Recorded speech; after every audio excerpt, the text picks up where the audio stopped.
Classique. Radio Classique, l'invité de l'économie. 7h44 sur Radio Classique et c'est donc Michel Lucas, président du groupe Crédit Mutuel CIC qui est l'invité de Radio Classique ce matin. Bonjour Michel Lucas. Bonjour. Bienvenue, merci d'avoir accepté notre invitation. On va parler dans un instant du Festival de Pâques d'Aix-en-Provence dont votre banque est le partenaire fondateur avec Radio Classique. Mais j'ai d'abord quelques questions évidemment sur l'actualité. D'abord sur la situation économique. Manuel Valls va prononcer aujourd'hui son discours de politique générale. On en attend évidemment beaucoup.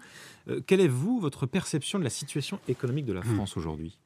Ouais, je crois qu'il y a une chose. On parle beaucoup au plan français de statistiques, de grands chiffres.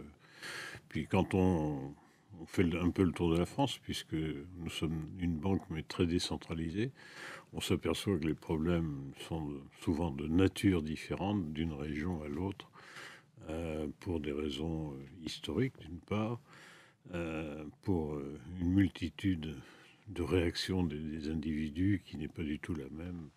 Alors, je ne parle pas de politique, moi je parle de l'économie. L'économie réelle.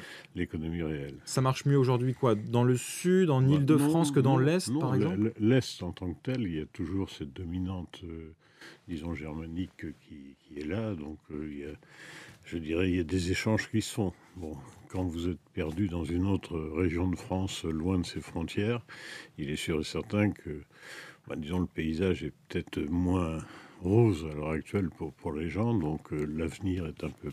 Et je crois que ce phénomène de prendre toujours des statistiques en France est une bonne chose en soi, mais en même temps, il faut prendre la situation du terrain et essayer de voir ce que font les gens. Et pour nous qui sommes dans une structure décentralisée, c'est sans doute une de nos chances de pouvoir appréhender les problèmes région par région et non pas uniquement globalement. Mais comment vous sentez les entreprises en termes de demande de crédit, par exemple ? Est-ce qu'elles ont envie d'investir davantage aujourd'hui que par le passé ? Non, il y a deux phénomènes. Dans l'entreprise, il y a les problèmes de trésorerie. Les entreprises qui marchent bien à l'heure actuelle, il ne faut pas se faire d'illusions. Au niveau des PME, les gens serrent les boulons et ont une trésorerie. Autrement dit, en termes d'exploitation, on ne nous demande pas beaucoup de crédit, contrairement à l'idée répandue. Et depuis à peu près 1 an ou 1 an et demi, on sent très bien que du côté des investissements, il y a une période d'attente en disant qu'est-ce qui va se produire en tant que tel. Mais je vais prendre une chose qui est surprenante, les risques au niveau des PME et autres, on ne les voit pas augmenter. C'est plutôt... une grande prudence et donc une recherche de baisser les coûts. Absolument. Dans les entreprises. Alors, par contre, au plan des entreprises moyennes ou des EPI, on est quand même trop,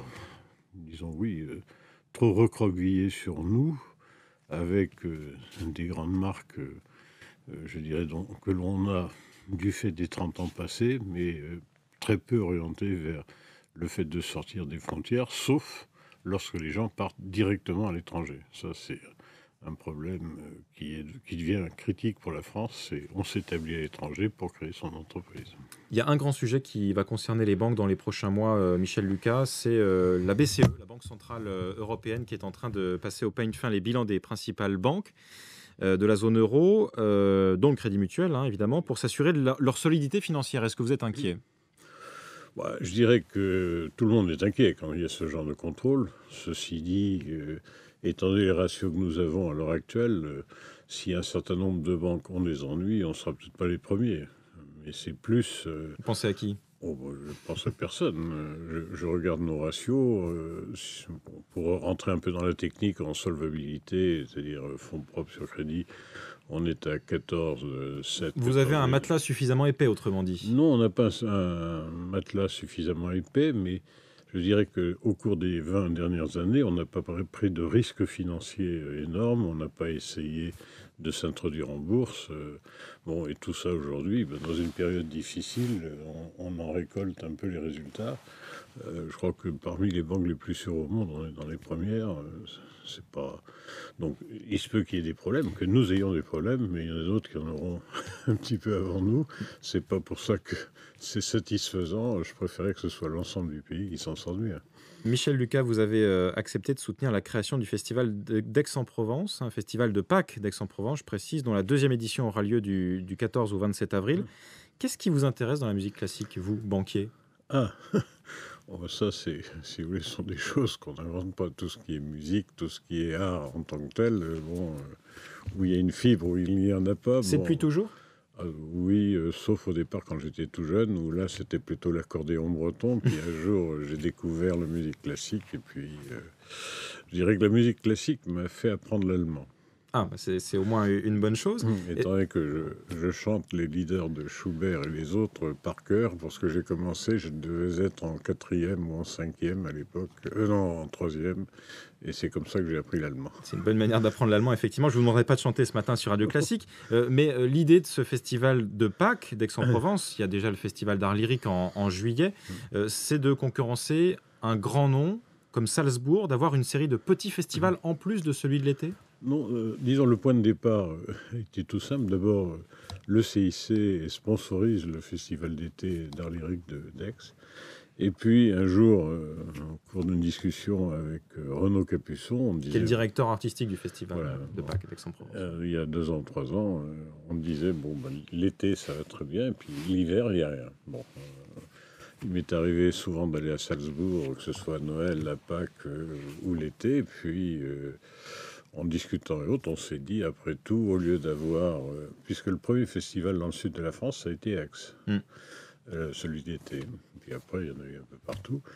Puis il y avait un grand théâtre, le Grand Théâtre d'Aix, et ça a été de dire, après tout, il y a des villes typiquement musicales au plan européen.